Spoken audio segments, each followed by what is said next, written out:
Hey guys, my name is Ryan and welcome to Overwatch Central. Today I wanted to talk about the weird state of Zarya and how it's actually a really good thing for the game. When it comes to the tank meta, if you're looking at the pro scene, it's very much just Orisa Sigma at the moment. The gauntlet was on this week, which is all of the best tier 2 contenders teams facing off, and whilst there was some really interesting strategies, namely Sombra that was used, which we'll talk about some other time, the tanks always remained the same, really boring, really resident sleeper. Spoken about it a few times on the channel already on how the tank role is really suffering right now due to the fact that not many people want to play tanks because Orisa Sigma is the only way to realistically play if you want to climb. For me, it very much felt the case of if you ran Orisa Sigma and the other team didn't, then that was free SR, going across all of the tiers all the way up till Diamond and Masters.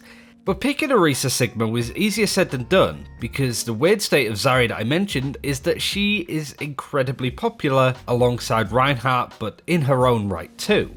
But after delving into it a little bit more, the interesting thing is that her pick rate is just as good, if not better, than it was when Goats Comp was the most popular composition in the game. It's pretty impressive, and honestly, I think that's a really good thing for the game. Before we get started though, I did want to shout out HyperX. We have been working with them for 2.5 years, surprisingly. It's absolutely flown by, and we use all of their peripherals, mice, keyboards, and even headsets. At the end of the video, we'll talk about the Cloud Mix Bluetooth headset, which I really adore. Took them to Philadelphia for the Overwatch League Grand Finals recently, and I never thought having wireless headsets would be as good as they are, and now I can never go back. But back to the video first and foremost.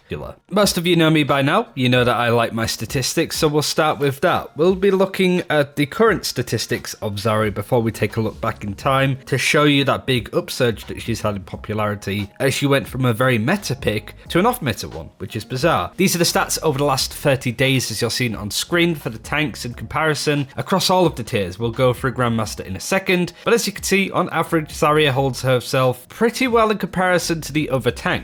Reinhardt is only 1.5% behind Orisa at this point, so there isn't too much discrepancy between those very meta tank heroes and Reinhardt and Zarya, and there's a very good reason as to why. Even the win rate isn't too bad as well, being plus 50%, but of course as you get to Grandmaster, this is what you would expect to see. Sigma and Orisa absolutely dwarfing everybody below them, and Zarya being one of the worst picked tank heroes in the game at the moment. Win rate isn't too bad, but of course because you're looking at such a small percentage of the player base, win rates tend to be a bit skewed as you start climbing up to the higher tiers. This is a similar case in Masters too, but looking at Gold, Platinum and Diamond, especially where the majority of players are, you can see that Zarya again isn't too far behind any of them, with a pick rate of around 1.5% less than Sigma on average across each of the tiers. Of course, the higher you climb, the bigger the difference comes between Sigma and Orisa and Zarya. That's not a surprising aspect. In fact, a good portion of that information is pretty much understandable and I would say expected. But when you start looking at the trends of Zarya's pick rate over the last 6 months, from a time where she was used quite a lot, Reinhardt was especially better, so even if you weren't playing Goats Comp, Reinhardt and Zarya made a good companionship. But also bear in mind that roll lock wasn't a thing back then, so you didn't have to play an off tank along with a main tank. But as you see it on screen, last 6 months in competitive across all of the tiers, you can see exactly when roll lock became an official thing and we started to be able to get stats for season 18. And this goes all the way back to April, which again was when Goats Comp was around and alive. Slowly over time people started playing less Zarya, I think once they stopped caring about the meta and started running stuff like triple DPS. Like I said, Goats was very meta way back when, but if you're looking at the likes of Platinum and Gold, people didn't really play Goats. You know what I mean? Like it wasn't a necessity. It was the higher you climbed, but more often than not you wouldn't need to play it. But even then, Zarya was still a very meta tank pick if you wanted to choose them, and you had a lot of DPS players such as Sinatra playing Zarya. It almost inspired other DPS wannabes, I suppose, to play Zarya themselves. But over time her pick rate started to drop, and then it had a big resurgence when Roller came in, and now it's fairly steady. Like I said, one of the main reasons would be that you have to pick 2 tanks, and if you're going to play tank, you might as well make it a fun one, and that very much is Zarya in comparison to the other ones. But that trend that you're seeing on screen is pretty much apparent across all of the tiers. Platinum, Gold and Diamond, very much the same exact trend that you would expect to see, but even in GM, in a much smaller way, you can still see that rise of pick rate going up. Of course, it's dropped quite a bit since then, but Roller has had a really positive impact on Zarya. few reasons as to why. Most of you will have noticed that Reinhardt's pick rate was also pretty good, and Reinhardt is a hero that I feel a lot of players like to pick up. Is a little bit more fun than Orisa in my opinion, but over the last 4 years that the game's been out, I feel like it's been a lot more beneficial for players to get used to playing Reinhardt than Orisa in a lot of cases. Over time, Reinhardt was 75% of the time much more better than Orisa, who was, 25% of Overwatch's lifespan, would be considered as the meta choice pick for a main tank. It's worth noting that I don't think Zarya synergizes very well with Orisa or Sigma. I think Sigma Zarya is a composition and a combination that a lot of people like to run in the lower tiers.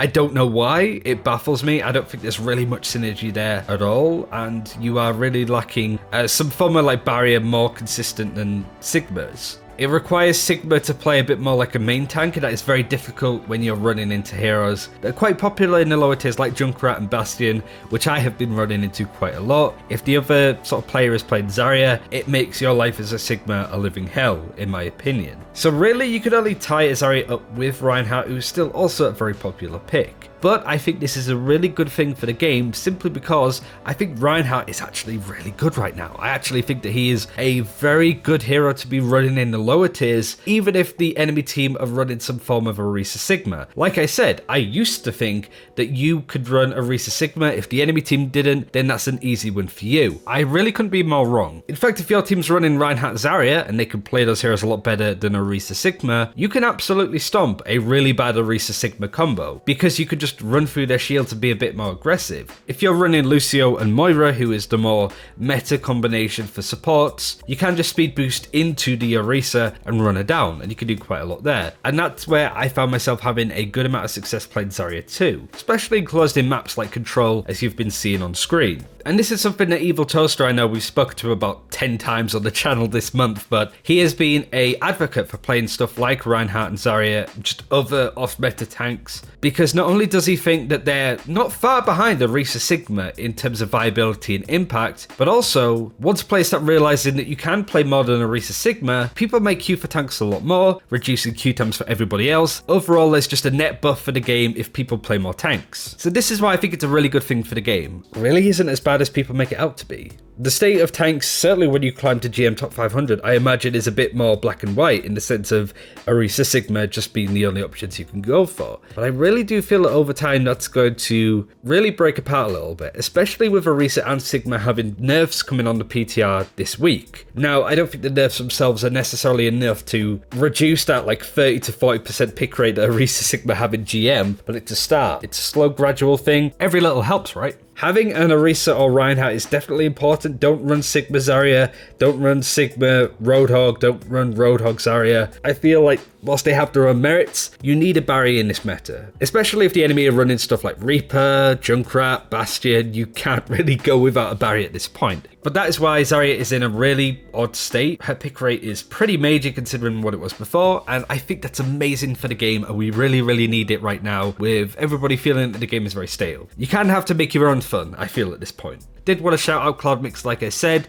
They are Bluetooth headsets that you can use at PC. I mostly use it just on my phone if I'm traveling on a plane or just traveling to events, which I'm doing a lot of. Philadelphia for the Overwatch League, EGX, and then BlizzCon at the end of this month. The battery life on it's pretty good. I even take it to the gym now. It's just one of those things where at no point in my life did I feel I needed a Bluetooth headset. I'm just kind of like a typical physical earbuds kind of person. But now that I've got to use them, wireless headsets are the future, and I can never go back at this point. So I would definitely recommend you go check them out, and HyperX are amazing to work with, amazing brand. Do take a look at all of the stuff linked in the description. That's it for this time. Thanks for watching. Speak to you very soon. Take care. See you then.